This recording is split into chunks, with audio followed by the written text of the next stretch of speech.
when it all came crashing down and your lies became your truth, I was left voiceless, another victim for you. The silence was screaming, I trusted you. The bass kept on fading off my pain, and you knew. Who gave you permission? Who gave you permission? Who gave you permission?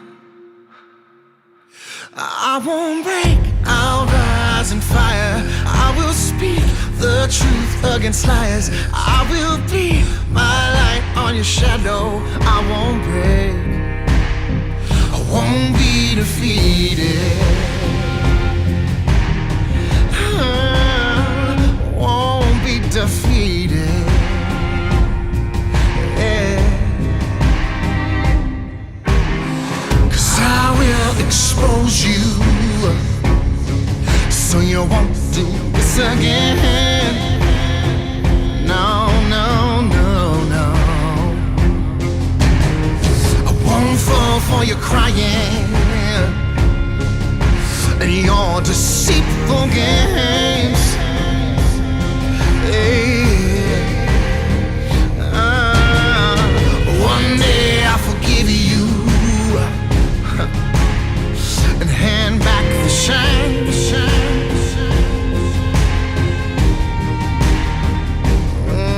When I'm done and I'm done, I'll be done. You won't forget my name. Oh.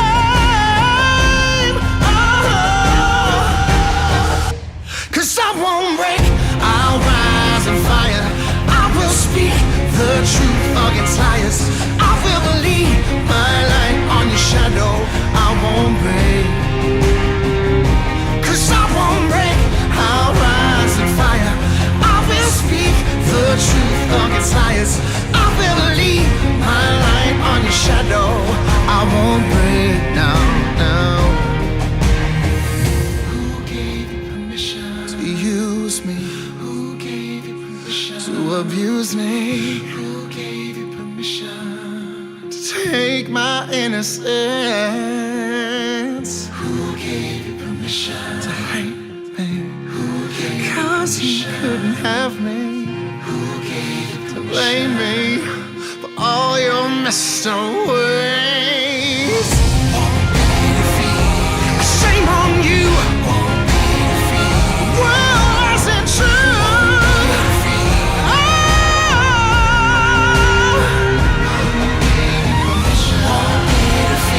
I forgave you. I forget you. I don't hate you. No. Me too.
Hey, Greg, how you going?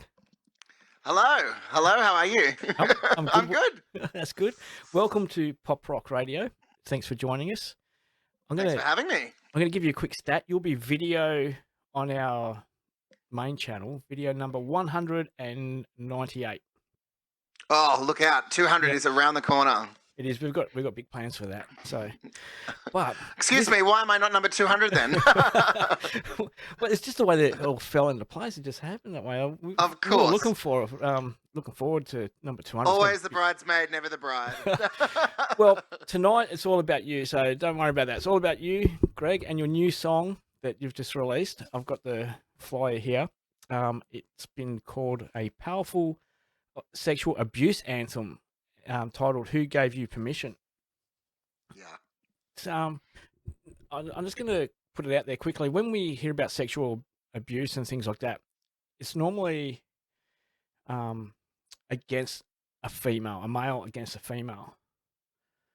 Never hear it any other way.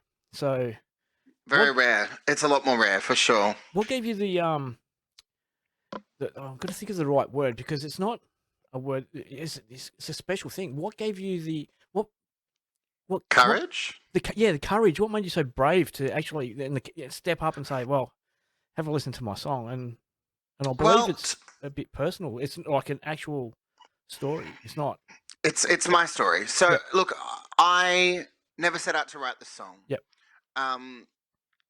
It's something that I probably suppressed for a long time. Yep. And you're right, a lot of men don't speak up, and that's one of the reasons I wanted to, because I don't see a lot of men feeling comfortable and feeling like they're not going to be shamed or believed or any of those sorts of things. And even when I wrote the song, I probably never set out to release it. Yep. It was more of a cathartic thing. And I remember, like, first time I heard it, I was like, okay, wow, I wasn't expecting to write that. And it kind of poured out of me in like 30 minutes. But I put it to bed. I thought, okay, well, I don't think I'm going to release it though. But I did perform it live. Yep. And after the first time I performed it live, I saw the impact it had. And I had about 4 people come up to me afterwards sharing their story, their own story with me, and saying that they wish they had that song when they were going through what they went through as like an anthem. Yep. So I realized that I had to release the song. And so coming forward with my story, which I've done this week, was just part of it. I thought I didn't want to just release a song and not tell my story. I want other men and women and non-binary people to feel comfortable and feel seen and hopefully share theirs too. And it might make them, other people feel less alone. Yeah. No, it's a great song. We've had it on Pop Rock Radio. We've been pumping it. We've done a couple of articles on there pushing it out, and I also did one on social media on Facebook to bring people's attention to it, because it did come out. Was it sexual? It came out in April, which is Sexual Abuse Month. That's the one. Yeah. Sexual Abuse Awareness Month. That's the one. Yeah.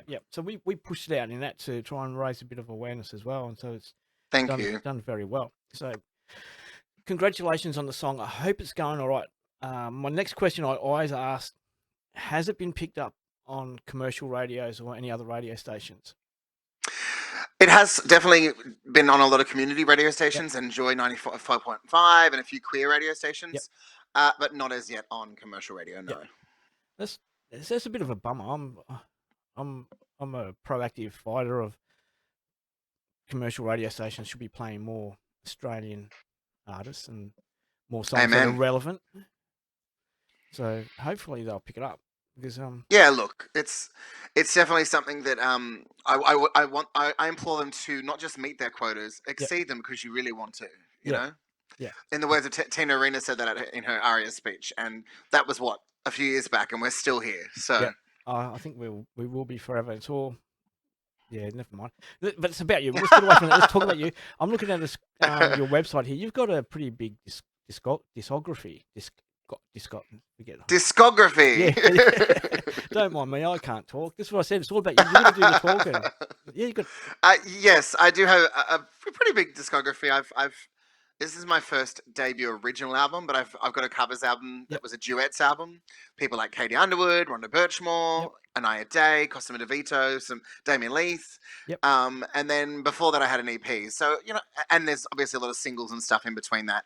But it's only going to get bigger. I have so many things that I want to do with my career in the next couple of years. So cool. Now, you were on Australia's Got Talent? I was. When was that? Because I don't watch TV, so I wouldn't know who's on it when or what. But when was that? 11 years. Just coming up 11 years. Wow. It's 2013. Yeah. See, that's how long ago since I watched TV. But, how did it go? How was it?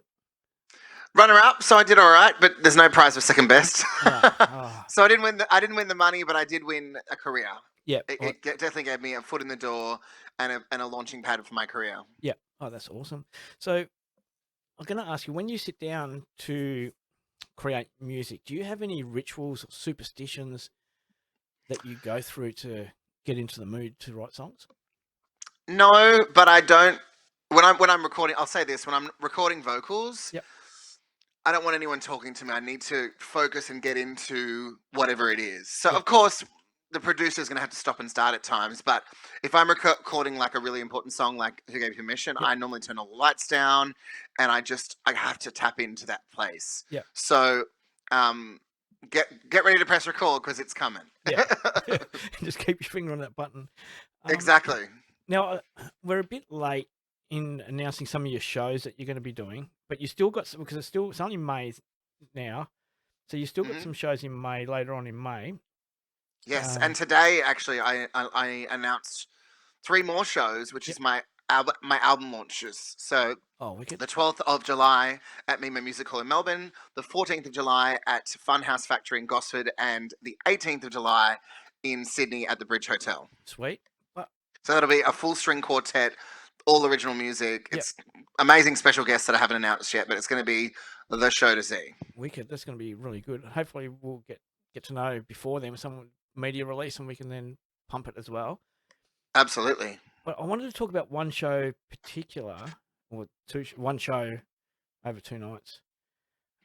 Symphony. Are you going to be with Symphony? Yeah, I've been doing Symphony since 2000, since 2001. No, since 2020, and I've done it both in Australia and Singapore. Yeah, and it was just announced. Was that with Sarah Grace? I love Sarah Grace. Yes. Oh, we spoke to her ages ago. When I saw Symphony on there, I thought I've got to mention it because we spoke to Sarah Grace ages ago. And I was speaking to Sarah Grace about 10 minutes ago. Wow, that's amazing. She's an amazing lady. She's awesome. Yeah, her videos are going through the roof. They just, I spoke to her, I don't know, it must have been a year ago. And it's just people keep coming back to Symphony. They're about millions and millions, 100 million or something ridiculous. Yeah. Tell us about your experience with Symphony. That was like a cold call email I sent to them because I saw the show was coming to Australia and I was like, I've got to be part of this. And yeah, they said yes, and it's been incredible. Like to do it both all around Australia in some incredible venues like the Sydney Maya Music Bowl and Kudos Bank Arena, but then to do it at in Singapore, right where the Marina Bay Sands. It was actually on the largest floating stage in the world. It was phenomenal. So good. It's amazing. Yeah, I see some of the videos. I watch their videos and it's like, oh, it's amazing. Even if you're just in the crowd. Music and the absolutely, like it's just it's a massive big party. The lights, the music. I mean, Sarah Grace is the star of the show. She's phenomenal, but it's really about the music. It's about the incredible orchestras that we work with. The singers are definitely part of it too, but we're all one big family that put on this big show. But it's that real connection to the audience. Like it's a real passing of energy. Yeah.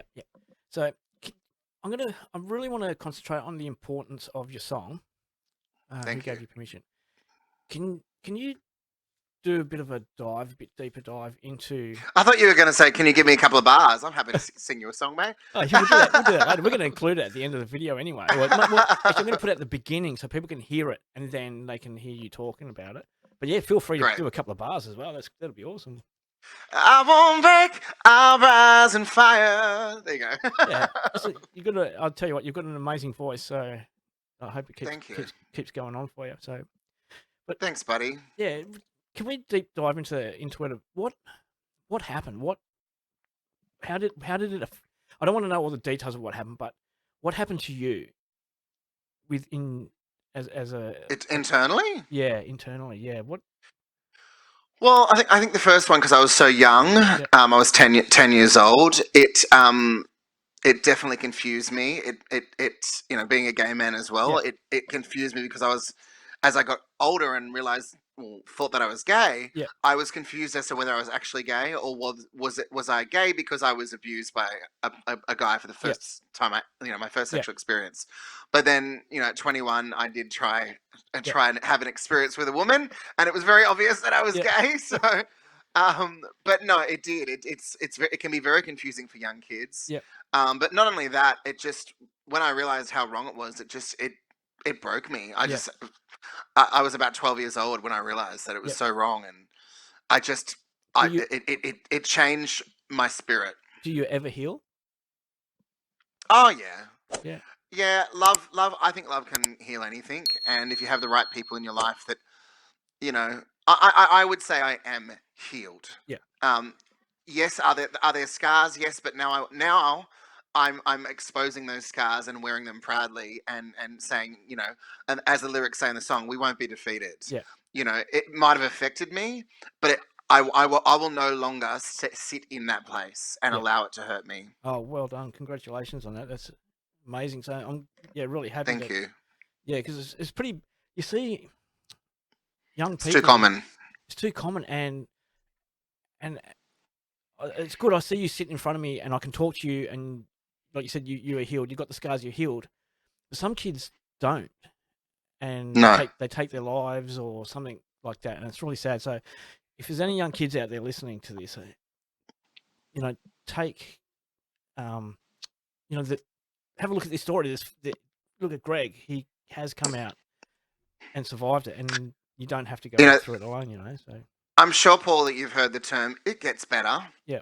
Now, that can be really hard for someone to hear because you can't see the light or feel the light. The light is there, let me tell you. But one of the other reasons I wanted to come forward with my story is I want to say that I have fallen down in my life and it has gotten to me, but I've gotten back up, and it really, when people say it gets better, believe them, because I'm living proof of that. Yeah. My life is the best it's ever been, and I'm so happy. And I if I wasn't in the place I'm at now, I wouldn't be doing what I'm doing and talking to you about this right now. Yeah. No. So yes, if there are anyone out there listening, there's help. 1-800-RESPECT is one. But yeah, there's lots of resources, and there's just speak to someone you trust and love, who loves you. And if you can't think of that person, 1-800-RESPECT. Yeah, I'm pretty sure that there's there's lots. There's Beyond Blue. There's there's lots of people you can talk to, and it really does help. Yeah. Alrighty, now we're going to get into some technical questions. Well, they're not really technical questions, but these questions are the formal questions, shall we say. If you could perform with one other band or artist from any era, any time, they could be dead or alive, who would it be? I'm going to say Emily Sandé. I think she's amazing. Cool. Where's the best place where's the best place to perform, and why is it so good? I'm gonna say where I performed in Asia, in Singapore. That was my favorite gig of my whole life. It was just electric, and the people that I was there with, we became a big family. We're already a family, but it just solidified those relationships, and it was just, especially coming out of the pandemic and going from nothing essentially to that experience, and it was just phenomenal. I was going to quickly jump in. I'm looking, the camera's there, and I'm looking at the camera, but I'm also looking over there, which that's the screen where you're on. So if I'm looking over there, I am looking. I'm not being rude. Sometimes I look at you, and then sometimes I look up at the camera because I want to speak to the people as well. Yeah. Don't look at me. I'll scare too many people off. What is the best thing about performing? The connection between myself and the audience. I like to be able to take people on a journey. When you come to a Greg Gould show, it's always fun. I'm very cheeky. I don't take myself too seriously. Yeah. I take the songs. Obviously, there's some fun ones as well, but I like to connect. If you come to a show, you might cry, laugh, all in the same show. It's always a bit of a roller coaster of emotions at a Greg Gould show. Oh, awesome! Where have we going? All right. What is the best piece of advice that you've been given that you like to share with others? Ooh, he's coming in with the good questions now. Be yourself. Yep. No matter what. Like, so if you're a young artist and you're with a record label and they're trying to make you something else, fight against that. Be yourself. Be authentic. And if you're whatever it is you do with your life, whether you're a singer or anything else, just be authentic. That's because you want to look back in 10 years' time and say, yeah, I was true, and that's me. Yep. I'm proud of what I've done, no matter what you do with your life. Yep. If you couldn't be doing this as a career, what would you be doing? Oh, are you there? No, not a dropout.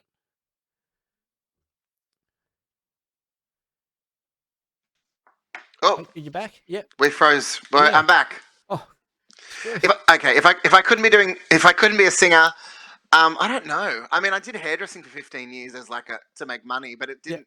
I didn't have a passion for that. I probably don't have an answer for that question because I feel like I was born to sing. all right, cool. We'll leave it at that. All right, now we've got a segment that we call Get to Know. I've got a few other questions to ask you, but I'll leave them to afterwards. This is Get to Know Greg. These are 10 questions that no other adult would ask another adult ever. So, love it. Yeah. So, this is just so that people can probably get to know you a bit more. So, sounds good. We always get to know the artist. Well, let's get inside your head and see what... you might regret that. No, we'll get there. Anyway, question 1. Are you ready? Ready. When I was a child, I wanted to be something when I grew up. Barbra Streisand. Yeah. Okay, fill in the gap. My something got me into trouble. My heart. Yeah. Oh, that gets everyone into trouble. Apple or Android? Apple. Yep. HJs or Maccas? Oh, Macca's, because I'm on a bit of a health kick, and you can get a little whole meal wrap from Macca's. That's always my go-to. Do you ever like put your fries in your cheeseburgers? I used to put my fries in my ice cream. I do it but in my shake. If you're gonna get fries and you don't have an ice cream or a shake, McChicken sauce every time. All right. That's a new one. I've got to try. And this is why I'm fat. This is why you only see this side up of me. Exactly. Woo! What is your favourite food?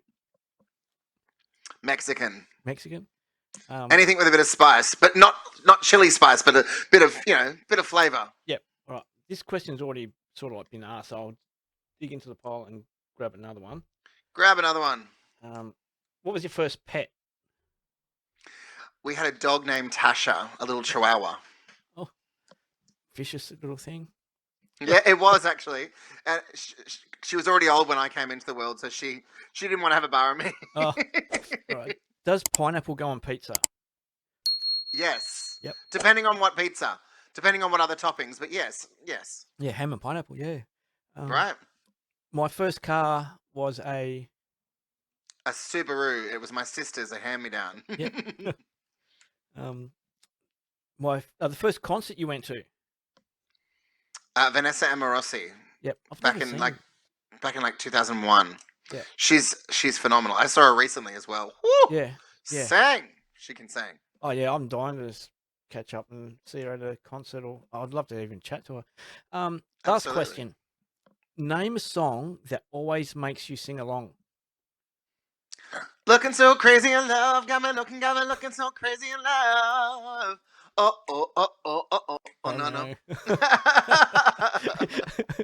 Beyonce gets me into trouble all the time. It's begun. That also will get me on the dance floor no matter what, hands down. Yep. No, I'm always in trouble because I give her a hard time. There's two people on our weekly wrap. There's two artists that we always give a hard time to, and it's just, I don't know why they. Poor Beyonce. Did you give her a hard time because of the country album? Yeah. And we should. I liked it. Yeah, I think she. No, I think. Nah, this is about you. It's not about anyway. And who's the other artist? Taylor Swift. I knew that was coming. My manager is the biggest Taylor Swift fan ever, so I now will never say a bad word. Look, is she a Whitney Houston? No, but she's a talented writer, and people love her. So go Taylor. We play her on the radio station, but because there's something that she just does that just irks me, but she is talented, like you said. We do give credit; they are talented artists. Well, absolutely. Jay-Z is talented, not. See, I would take Beyonce over Jay-Z any day. Not that he's very talented, but I mean, Beyonce's my queen. Yeah. Anyway, enough of that. And we'll get on have you developed any bad habits while recording your music? Ooh, that's a good question. I'm a perfectionist. Yeah. That would that would be my bad habit. It's a good thing though, I think. But yeah, no, that's right. I find it hard to let go and say it's finished. Yeah. Yeah. Does it ever get to a point where someone's got to come in and say, "Look, enough's enough. It's finished." It's happened a couple of times, but generally no, because I'm the boss. Yeah. I'm paying the bills. I choose when we're done. Cool. That's good.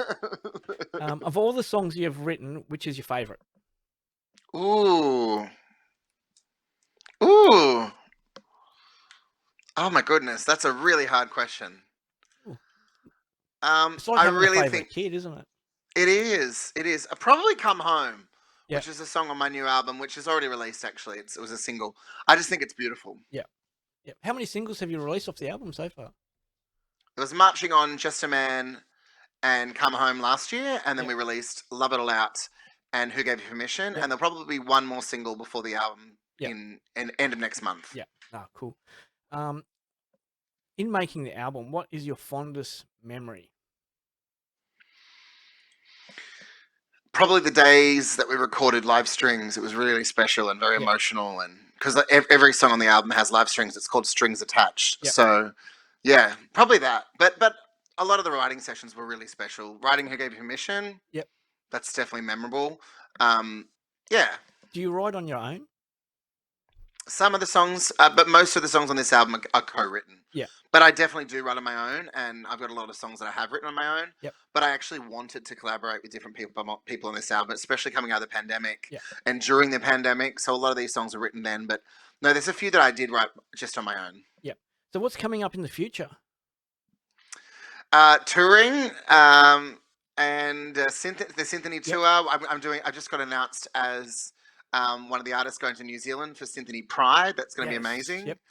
I've got my Whitney Houston and George Michael show, Keep the Faith, and a few other little surprises that we've yet to announce that are coming up around the corner. A few other big shows. Yep. Do you, obviously you're based over east, do you ever get over west? Like the Wicked Witch. What would you describe as the West? Western Australia. Oh, yeah. Love Perth. I love Western Australia. I've been there a few times. Yep. I love it. Yes, absolutely. One of my favorite bands is from there, Joan and the Giants. Yep.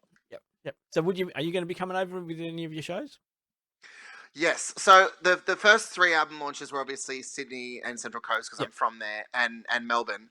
But I'm looking at hopefully doing Adelaide, Brisbane, and Perth. It would be nice. Oh, and maybe even a Darwin show. Yeah. Oh, that'd be great. So if you do get over here, flick us a message. We'd love to catch up and meet the man in person. Done. Yeah, sweet. So, all right. Now, like I said at the beginning of the show, it's all about you and your music.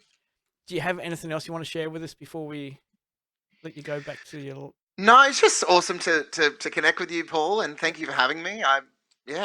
Please, if you're in the Central Coast or Sydney or Melbourne, it's a big undertaking to put on a show with string quartet. So I would really appreciate it if you can grab some tickets. Yep. I look forward to coming to Perth. That's sweet.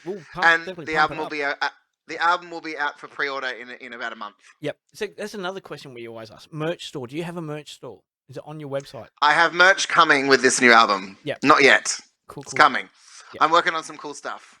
Sweet. That'd be good because we always we tell everyone that in the shows and every opportunity we can, it's great streaming songs on Spotify or wherever you stream it from, but it really makes more difference if you go out and you buy the CDs. Buy the merch, come support the live shows is my most important. Yeah, you've got to go to the shows. So it's great to see. So thank you, Greg, for joining us. It's been you, Paul. A pleasure. So you're a legend, mate. Good luck, and hopefully everything goes really well. And good luck with the song and the live shows and the album launches coming up. Thanks, buddy, and thanks for having me, and thanks for all your support online. I really appreciate it. Anytime, anything we can do, just get the PR onto it and say, get it over there and we'll get it on for you. You're a legend. Too easy.